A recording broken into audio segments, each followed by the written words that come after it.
রাজধানী ঢাকা সহ দেশের বিভিন্ন এলাকায় ভূমিকম্প অনুভূত হয়েছে। রিক্টার স্কেলে ভূমিকম্পটির তীব্রতা ছিল 5.7। সকাল 10টা 38 মিনিট 26 সেকেন্ড থেকে কম্পন শুরু হয়।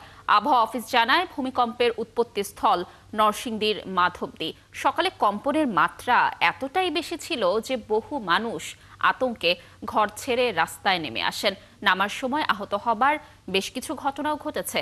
সেই সাথে রাজধানীর বিভিন্ন এলাকায় ভবন হেলে পড়ার খবর পাওয়া গেছে।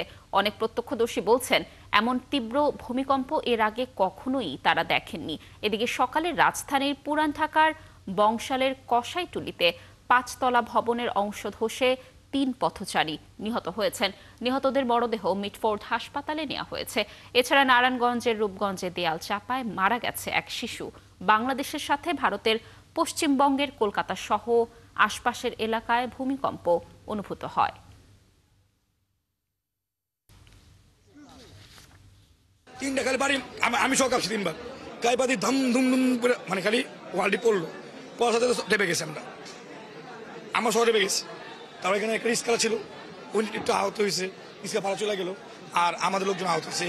আমরা পুরো ভবনটা আশেপাশে ভবনগুলো আমরা সার্চ করি আর কোনো লোক আটকে আছে কিনা, এবং এই যাওয়ার পথে যে আপনাদের প্রতিবন্ধকতা সৃষ্টি হয়েছে, যেখানে একটা আনসেফ কন্ডিশন, ওই অবস্থায় এটা আমরা অপসারণ করলাম। অপসারণ করে আমাদের কার্যক্রম এখানে শেষ করছি। যারা পথচারী ছিল ট্রেনের বাইরে, তারাই ক্ষতিটা হয়েছে, আহত হয়েছে। মানে কেউ হয়তো মাথা ফিরে গেছে, কেউ আঘাত পেয়েছে পায়ে। আমরা অনেকে আমরা ধরে তাদেরকে রিক্সা করে ভ্যান গাড়ি করে তুলে দূরত্ব হসপিটালে পাঠিয়ে দিলাম। দর্শক, আজকে সকালের তীব্র ভূমিকম্পে রাজধানীর বেশ কিছু এলাকায় ভবন হেলে পড়েছে। ভূমিকম্পের বিভিন্ন তথ্য রাখছেন আমাদের সহকর্মীরা। আমাদের সহকর্মী ভাস্কর ভাদুরী রয়েছেন বংশালে। আমরা সরাসরি যুক্ত হচ্ছি তার সাথে।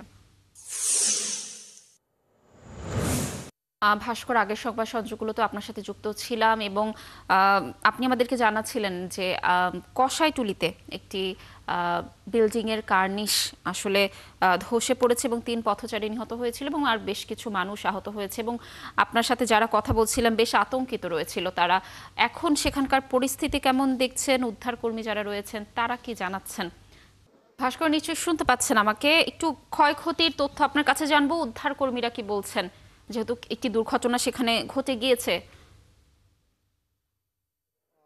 বংশালের কসাইটুলির কেপি ঘোষ যে লেন, সেই কেপি ঘোষ লেনের যে বাসাটির কার্নিশ ভেঙে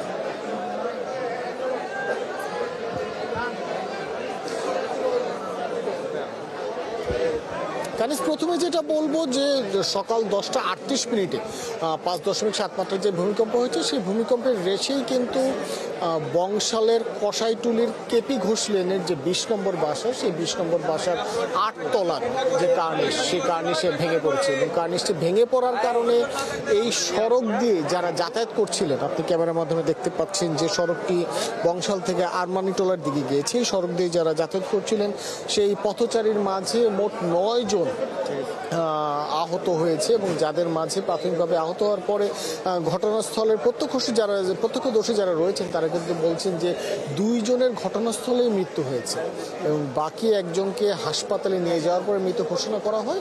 এবং পরবর্তীতে যে 5 জন রয়েছে তারা কিন্তু বিভিন্ন সময় প্রাথমিক চিকিৎসা নিয়ে তারা কিন্তু যে যার হাসপাতাল থেকে ছাড়া পেয়েছে।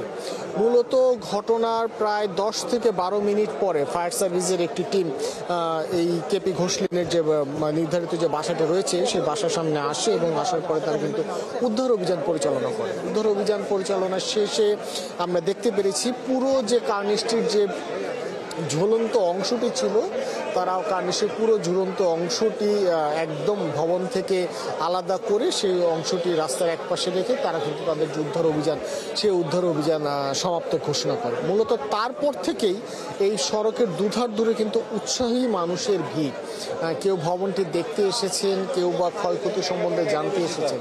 তবে কারণ এখন থেকে যদি ঠিক 1 থেকে 1.5 ঘন্টার চিত্র আপনি অথবা আমি মনে করি, রাজধানী ঢাকাতে এমন ধরনের ভূমিকম্পের ভয়াবহতা শেষ কবে কখন দেখা গিয়েছিল সেই বিষয়ে কিন্তু কেউ স্পষ্ট করে কেউ কিছু বলতে পারছেন না।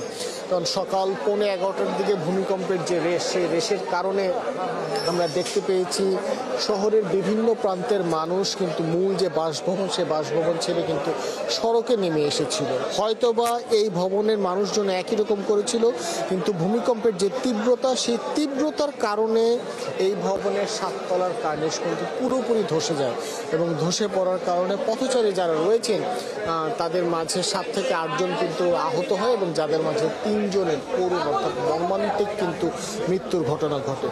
বারবারই কিন্তু ফায়ার সার্ভিস এবং রাজুকের পক্ষ থেকে বলা হয়ে থাকে কানিজ যে যদি বড় ধরনের কোনো ভূমিকম্প ঢাকায় হয় তাহলে কিন্তু সব থেকে বেশি ক্ষয়ক্ষতির মধ্যে পড়বে এই পুরাতন ঢাকা মানুষ।